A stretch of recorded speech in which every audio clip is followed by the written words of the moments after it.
Queridos, vamos à palavra então. Pegue sua Bíblia, nós vamos fazer algumas leituras da palavra de Deus. Abra primeiro no livro de Atos, capítulo 20.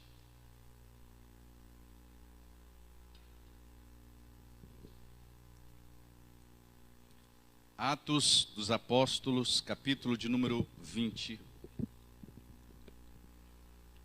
Versículos 17 a 27. Eu quero falar nesta manhã sobre, se eu pudesse dar um nome, eu nem nome dei aqui, mas se eu pudesse dar um nome, eu daria o nome de os desafios de um apóstolo, de um ministério apostólico. Os desafios de um apóstolo, de um ministério apostólico. Atos capítulo 20, a partir do versículo de número 17. Aleluia. Aqui diz assim: de Mileto mandou a Éfeso chamar os presbíteros da igreja. E quando se encontraram com ele, disse-lhes: vós bem sabeis como foi que me conduzi entre vós em todo o tempo, desde o primeiro dia em que entrei na Ásia, servindo ao Senhor com toda a humildade, lágrimas e provações que pelas ciladas dos judeus me sobrevieram, jamais deixando de vos anunciar coisa alguma proveitosa, e de vê-lo ensinar publicamente e também de casa em casa, testificando tanto a judeus como a gregos o arrependimento para com Deus e a fé em nosso Senhor Jesus Cristo. E agora, constrangido em meu espírito, vou para Jerusalém, não sabendo o que ali me acontecerá, senão que o Espírito Santo de cidade em cidade me assegura que me esperam cadeias e tribulações. Porém, em nada considero a vida preciosa para mim mesmo, contanto que complete a minha carreira e o ministério que recebi do Senhor Jesus para testemunhar o evangelho da graça de Deus. Agora eu sei que todos vós, em cujo meio passei pregando o reino, não vereis mais o meu rosto.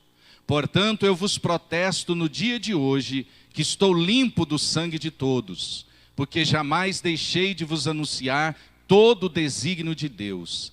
Atendei por vós e por todo o rebanho sobre o qual o Espírito Santo vos constituiu bispos, para pastoreardes a igreja de Deus, a qual ele comprou com o seu próprio sangue. Eu sei que depois da minha partida, entre vós penetrarão lobos vorazes, que não pouparão o rebanho, e que dentre vós mesmos se levantarão homens falando coisas pervertidas, para arrastar os discípulos atrás deles. Portanto, vigiai, lembrando-vos de que por 3 anos, noite e dia, não cessei de admoestar, com lágrimas a cada um. Agora, pois, encomendo-vos ao Senhor e à palavra da sua graça, que tem poder para vos edificar e dar herança entre todos os que são santificados. De ninguém cobiceis prata, nem ouro, nem vestes. Vós mesmos sabeis que estas mãos serviram para o que me era necessário, a mim e aos que estavam comigo. Tenho-vos mostrado em tudo que, trabalhando assim, é preciso socorrer os necessitados e recordar as palavras do próprio Senhor Jesus. Mais bem-aventurado é dar do que receber. Amém, queridos? Pode sentar. Queridos, eu quero falar com vocês um pouco sobre o ministério apostólico. O apóstolo Paulo, ele foi um apóstolo. E ele era um fundador de obras, um plantador de igrejas. Como vocês sabem, antes de se converter ao cristianismo, ele matava cristão. Ele moía cristão no pau, ele matava mesmo, né? Essa era a palavra. Depois ele caiu do cavalo, se converteu e o próprio Jesus disse assim: agora ele vai ver o que é bom sofrer por amor à causa, né? E aí o apóstolo Paulo começou a ser esse apóstolo que fundou igrejas, plantou igrejas de cidade em cidade.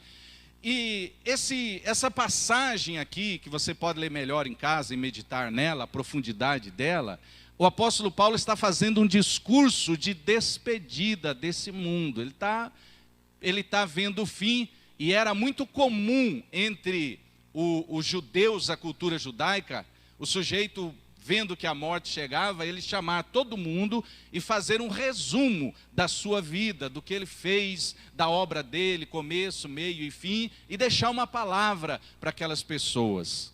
E o apóstolo Paulo, então, chama os irmãos de Éfeso, e ele faz esse discurso aqui, fazendo um relatório da vida dele, do ministério dele, o quanto ele sofreu, quanto ele apanhou, quanto ele... Por 3 anos eu preguei chorando para vocês, eu preguei, e não era uma expressão apenas verbal, ele era um homem apaixonado pelo Evangelho, e ele pregava chorando a Cristo, não é verdade? Então esse é um discurso que Paulo fez de despedida. Mas vamos ver outra passagem que Paulo fala do seu ministério, em 1 Coríntios capítulo 4, aí você vai mais para frente um pouco, 1 Coríntios, capítulo 4, vamos do 9 até o 13. Isso, 1 Coríntios 4, vamos então do 9 até o 13. Aqui Paulo está dizendo assim... Olha o que Paulo diz: porque a mim me parece que Deus nos pôs a nós, os apóstolos, em último lugar, como se fôssemos condenados à morte, porque nos tornamos espetáculo ao mundo, tanto a anjos como a homens. Nós somos loucos por causa de Cristo, e vós sábios em Cristo, nós fracos e vós fortes, vós nobres e nós desprezíveis. Até a presente hora sofremos fome e sede e nudez, e somos esbofeteados, e não temos morada certa, e nos afadigamos, trabalhando com as nossas próprias mãos. Quando somos injuriados, bendizemos, abençoamos. Quando perseguidos, suportamos. Quando caluniados, procuramos conciliação. Até agora, temos chegado a ser considerados lixo do mundo, escória de todos. Queridos, aqui o apóstolo Paulo, ele abre seu coração para quem? Para os irmãos da cidade, da igreja que estava na cidade de Corinto. E ele expôs publicamente o sentimento de muitas pessoas que vivem para a obra e que vivem da obra, pessoas que trabalham na obra. Vamos ler de novo para você ver agora Paulo abrindo o coração. Ele tá falando aos irmãos da cidade de Corinto, a igreja. E ele está dizendo assim: Deus, porque a mim me parece, Paulo dizendo, que Deus nos pôs a nós, os apóstolos, em último lugar, como se fôssemos condenados à morte, porque nos tornamos espetáculo do mundo, tanto a anjos como a homens. Nós somos loucos por causa de Cristo, e vós, quer dizer, os crentes, sábios em Cristo. Nós, apóstolos, fracos, e vós fortes. Vós nobres, e nós desprezíveis. Até a presente hora, sofremos fome e sede e nudez, e somos esbofeteados, e não temos morada fixa, e nos afadigamos, trabalhando com as nossas próprias mãos. Quando somos injuriados, bendizemos. Quando somos perseguidos, suportamos. Quando caluniados, procuramos conciliação. Até agora, temos chegado a ser considerados lixo do mundo, escória de todos. Aí a gente pode olhar, porque em Filipenses 1:12, você não precisa abrir agora, o apóstolo, esse mesmo apóstolo que abriu o coração, que fez seu discurso de despedida, ele diz assim: meus irmãos, eu quero que vocês saibam que as coisas que me aconteceram, em vez de roubar a minha alegria, contribuíram para o progresso do Evangelho. Você vê como esse homem, ele tinha um pensamento né? Nós somos tratados igual o lixo do mundo, escória do mundo, não tem morada fixa, não tem salário, não tem nada, e eu tenho para mim que Deus colocou a gente por último nesse mundo, porque o ministério dele era duro pra caramba, duro mesmo, ele vivia apanhando e sofrendo, mesmo sendo quem ele era, e ele fala em Filipenses 1,12, tudo que me aconteceu contribuiu para o crescimento do Evangelho. E aí a gente, se pudesse perguntar para Paulo, a gente ia perguntar para Paulo, Paulo, que tanto que te aconteceu, que você está abrindo o coração assim, que você está falando tudo isso, o que foi que te aconteceu? E talvez Paulo pegaria esse microfone aqui, e ele diria assim, gente, está escrito na Bíblia, tudo que eu vou falar aqui, eu fui perseguido em Damasco, eu fui rejeitado em Jerusalém, eu fui esquecido em Tarso. Tarso foi quando ele se converteu, e os próprios colegas cristãos falaram para ele, vai para Tarso, fica lá. Porque ninguém queria assumir o risco de Paulo como cristão. Está fingindo, o cara está fingindo. O cara está fingindo para matar mais cristãos. Largaram ele anos e anos em Tarso. A profissão dele era fazedor de tenda, ele fazia tenda para viver. Fez durante toda a vida dele. Fui apedrejado em Listra, saiu quase morto dessa cidade. Eu fui preso e açoitado em Filipos. Cada cidade que ele chegava, ele era preso, açoitado e apedrejado. Fui escorraçado, saí debaixo de paulada de Tessalônica. Fui enxotado debaixo de paulada de Bereia. Em Atenas, o lugar que era dos filósofos, ele foi pregar o evangelho lá, todo mundo chamava ele de tagarela. O cara é um tagarela. Né? E ele está dizendo aqui, fui chamado de impostor em Corinto, nessa cidade mesmo. Enfrentei feras em Éfeso, jogaram ele para os bichos e os bichos não comeu ele. Fui preso em Jerusalém, fui acusado em Cesareia. Ia para Roma, o navio dele naufragou e ele não morreu. Foi para uma ilha, nessa ilha uma cobra picou ele na ilha de Malta. Eu cheguei em Roma algemado e preso. E ele diz assim, mas eu quero que vocês saibam que estas circunstâncias contribuíram para o progresso do Evangelho. Irmãos, o sofrimento de um apóstolo, ele não é para acabar com o Evangelho, é para o crescimento do Evangelho. Porque cristianismo é regado com sangue, com sofrimento, não é com coisa boa não. Cristianismo, igreja, cresce é com o sofrimento. O sofrimento é o adubo que faz o cristão crescer. Esse homem aqui que a gente vê, vai vendo. Esse homem que a gente está vendo aqui, ele não crê em acaso, ele não crê em sorte, ele não crê em azar, ele não crê em determinismo, está tudo determinado, não tem medo de sexta-feira 13, de azar, não é supersticioso. Esse homem não tem medo de crise, não tem medo de olho gordo, sabe por quê? Porque ele sabe que é Deus quem dirige o seu destino.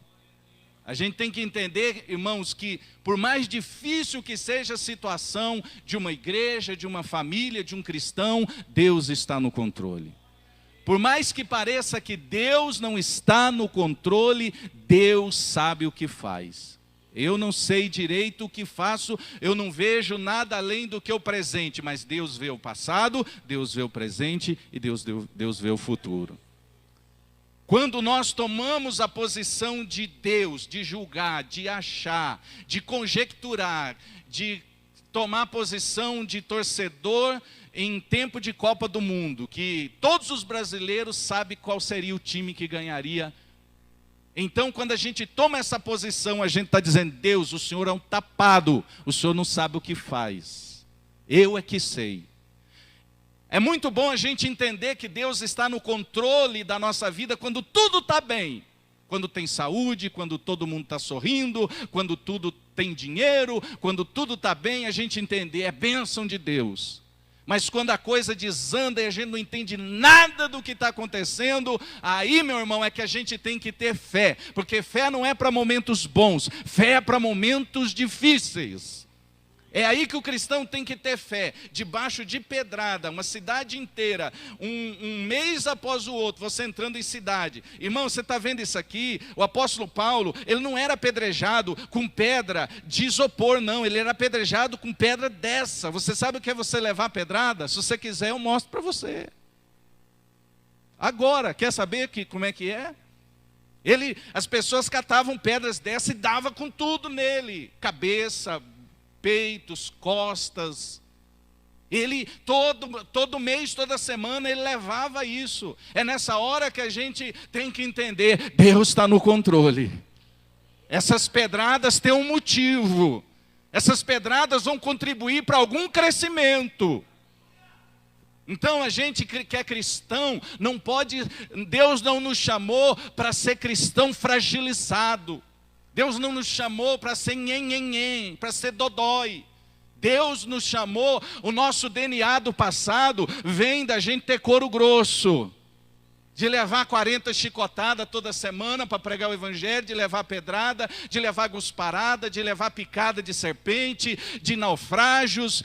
E é nessa hora que eu, como cristão, minha fé é provada e eu tenho que acreditar, Deus está no controle.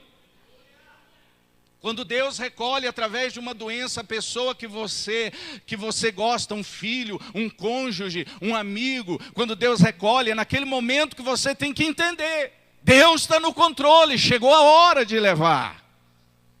O problema nosso é que nós nos arvoramos em Deus. Deus não sabe o que faz, Deus é um cara tapado, porque não podia levar meu filho agora, não podia levar fulano agora, não podia acontecer isso agora, por que está acontecendo?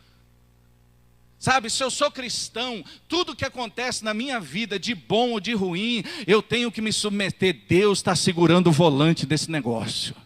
Deus está no manche desse negócio. Eu não entendo agora, está doendo, estamos chorando, está sangrando, as pedradas estão sangrando, mas eu entendo, Deus está no controle. E Deus não permite um filho dele passar pela prova. Seja qual filho for, Deus não permite, se não for, para ele sair do outro lado melhor, para ele sair mais forte.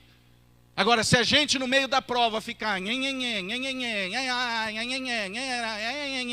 a prova volta de novo, a tempestade volta de novo, a escuridão volta de novo, o fogo volta de novo, e eu não quero passar pelo mesmo fogo 2 vezes, pela mesma tempestade 2 vezes, pelas mesmas pedradas 2 vezes. Se for preciso passar por outra causa, eu vou passar, mas nesse momento eu vou entender, Deus está no controle da situação. É o meu pensamento, irmãos. Sabe? Eu não pedi para ser pastor. Deus me chamou para isso. Do ventre da minha mãe. Eu não pedi para ser bispo. Chegou um pastor que veio de fora na outra igreja e falou, Deus está mandando eu orar com a igreja para levantar o senhor a bispo. Falei, se Deus está mandando, faça. Mas a mim não me importa título nenhum. Me importa fazer a obra do evangelho. Ah, mas tem uma unção, cada título desse tem uma unção. Eu falei, olha, Deus tem me dado uma unção. Desde que eu aceitei, eu recebi o Espírito Santo de Deus. Com título, sem título, eu faço a obra.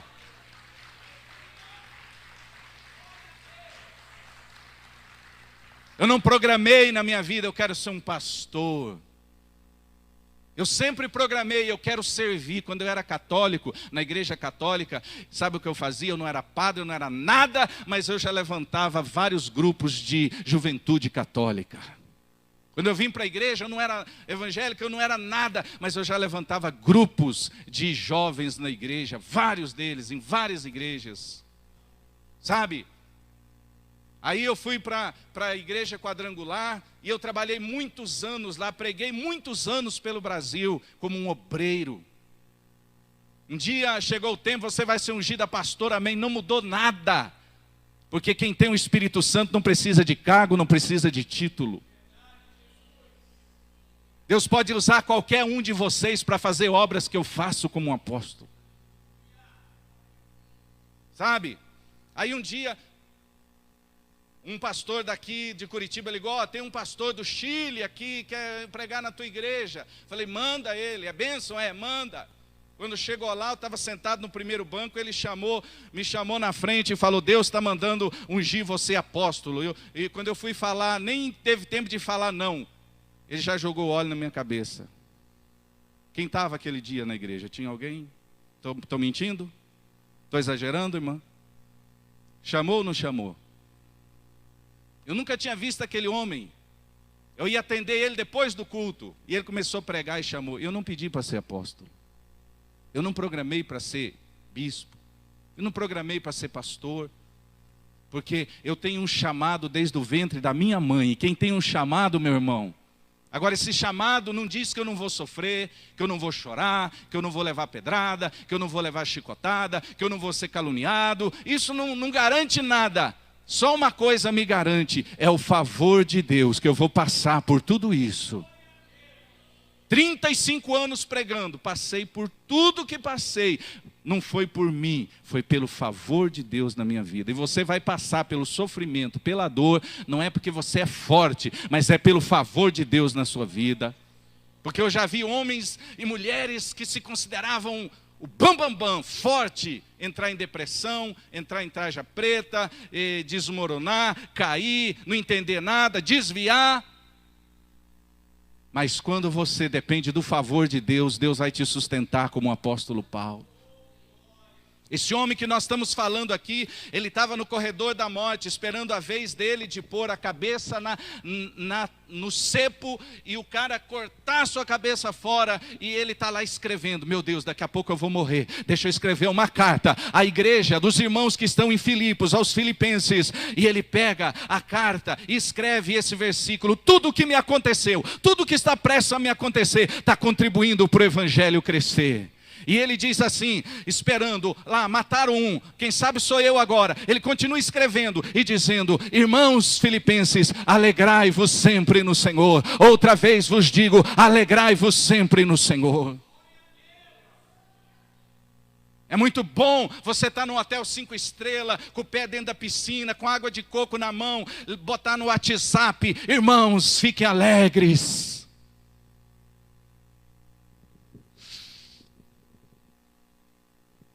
Quero ver você fazer isso quando você é o próximo a ir para a cadeira elétrica.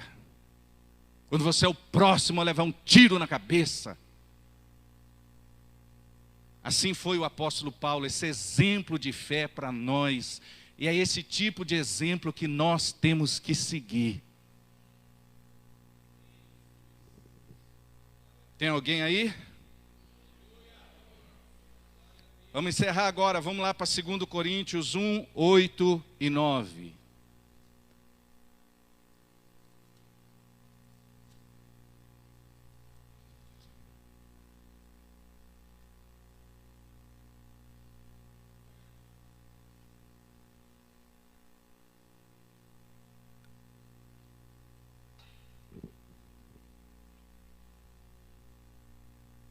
Paulo continua de novo.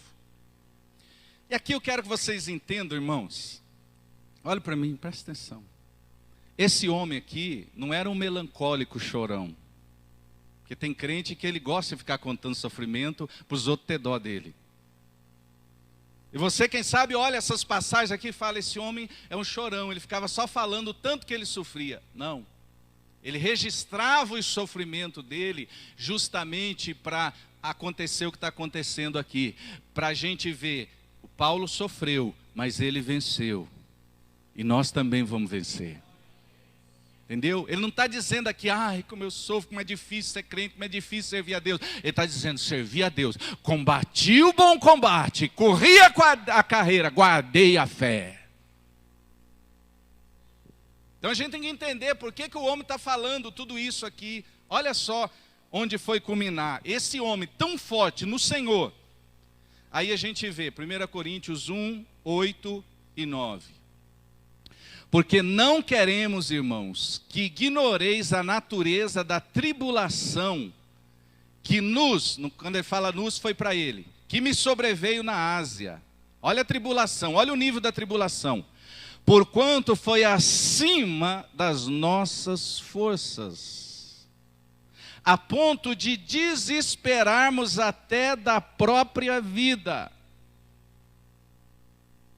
Contudo, já em nós mesmos tivemos a sentença de morte, para que não confiemos em nós, e sim no Deus que ressuscita dos mortos. Escute só, segura aberta aí, olhe para mim uma coisa. Paulo está dizendo aqui, irmãos, aqui não conta o que foi. Ele está dizendo aqui que ele passou na Ásia uma luta, uma tribulação tão grande, tão grande, tão grande, tão forte, que ele, sendo esse cara colérico, acostumado a levar pedrada, paulada, cuspida, rejeição, mordida de cobra, tanta coisa ruim aconteceu com ele, que ele desesperou da vida. Alguns teólogos chegam a um exagero, eu não acredito, que Paulo pensava, alguns dizem, ele pensou até em suicídio aqui. Mas não foi isso que aconteceu. Ele está dizendo aqui, passou uma luta tão grande, tão grande, tão grande, como me desesperei da vida. Não importa, irmão, se você é um apóstolo, um bispo, ou uma simples ovelha que está começando a caminhada cristã agora. Vai chegar o dia mau na tua vida. Chega um dia tão difícil na nossa vida que a gente desespera da vida. Que a gente pensa na morte. Que a gente pensa em fugir. Que a gente, simplesmente, mesmo sendo o apóstolo Paulo, você desespera da vida. E o que Paulo está querendo dizer com isso aqui? Paulo fala isso no sentido de dar conforto, como eu falei. Ele não está aqui reclamando da vida. Ele está falando para dar conforto àqueles que estão vivendo em dias de desespero na vida, vivendo tribulações. E muitas pessoas que nos procuram na igreja, eles não conseguem enxergar nenhuma saída à sua frente. A palavra que Paulo usou para expressar aqui, desespero, na língua grega, quer dizer assim, estar perdido, estar totalmente desprovido de recursos, renunciar toda esperança, estar em grande desespero.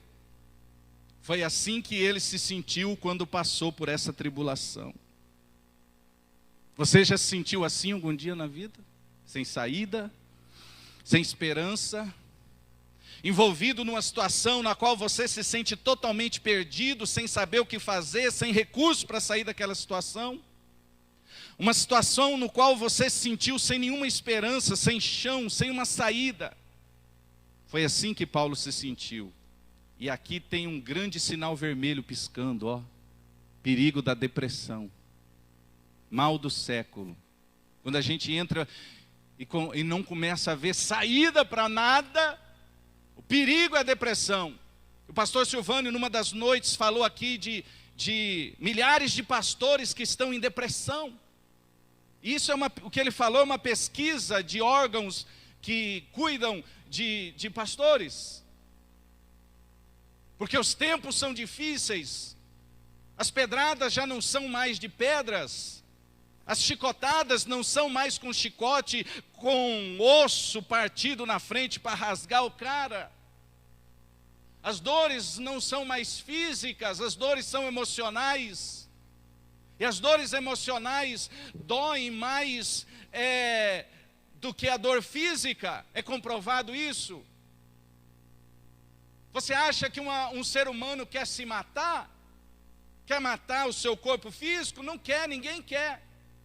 Quando uma pessoa fala, eu vou se matar, eu quero me suicidar, é porque ela quer matar a sua dor emocional, que está insuportável, e ela quer fugir daquela dor e acha que se matando vai parar a dor. Então, Paulo está dizendo que se a gente não tomar cuidado nessas horas, a gente dá lugar à depressão. Deus não chamou para viver chorando pelos cantos, se entregando. Cristão pode até passar por um momento difícil, mas ele, se tiver que morrer, morre lutando com a sua fé. Cristão é cordeiro só no sentido espiritual de ser quebrantado ao Senhor. Mas diante das ameaças do diabo, nós temos que ser forte. Ninguém pode chorar diante do que o diabo está fazendo. Hoje a gente chora até diante de propaganda de margarina na TV, então não sei mais como é que fica essa coisa. Vê a propaganda de margarina, parece até que está grávido. A gente chora por tudo, tudo é um tempestade num copo d'água. Isso é porque a gente não crê em Deus, porque a gente é incrédulo, a gente não acredita que Deus está no controle. Se a gente acredita que Deus está no controle, a gente pode ir no velório do filho, do pai, do cônjuge, e ser como o crente é, sorrir. Igual o pastor Jorginho disse ontem, minha irmã morreu, eu estava lá. Meus irmãos perguntaram por que eu não chorei. Ele falou, eu chorei 15 dias orando para Deus não levar. Deus levou, foi Deus que levou. Então eu vou me alegrar agora.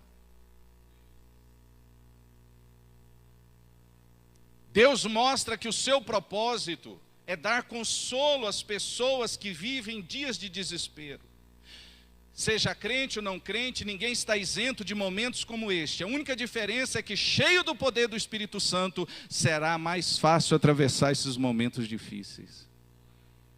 Irmão, se você e eu não tivermos o Espírito Santo, a gente não é nada, nada, nada, nada. Mas com o poder do Espírito Santo, nós saltamos muralhas, como Davi dizia. Nós vencemos gigante, nós vencemos urso, nós vencemos demônio, principado, potestade. Tudo que vier contra nós, porque não é nós, é o Espírito Santo em nós. Eu sou pentecostal, quero ver na hora difícil. Ou você vai falar em língua ou vai murmurar? Você vai falar em língua ou dar sua opinião? Sabe o que eu tenho feito essas madrugadas, irmãos? Está aqui a minha esposa. Eu levanto de madrugada, vou para a minha sala e fico horas orando em língua. Não oro nem em português, só oro em língua. Porque se você na hora difícil não depender do Espírito Santo, você não aguenta. Você vai na carne, vai querer resolver com a tua razão.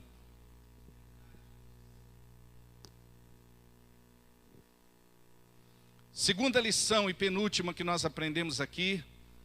Essas situações difíceis são ferramentas que Deus usa para deixarmos de confiar em nós mesmos, para que abandonemos a autoconfiança, o orgulho, a teimosia e achar que somos o que somos porque merecemos. Nas palavras do próprio apóstolo Paulo aqui, o que ele disse? Portanto, já em nós mesmos tínhamos a sentença de morte, para que não confiássemos em nós, mas em Deus que ressuscita dos mortos. Hoje morre o amor. Vamos no cartório divorciar, querida. Mas Deus pode ressuscitar o amor. Hoje a pessoa está na igreja, olha feio para ela, fala, vou embora. Porque eu não tenho mais amor por isso aqui. Deus pode ressuscitar o que está morto.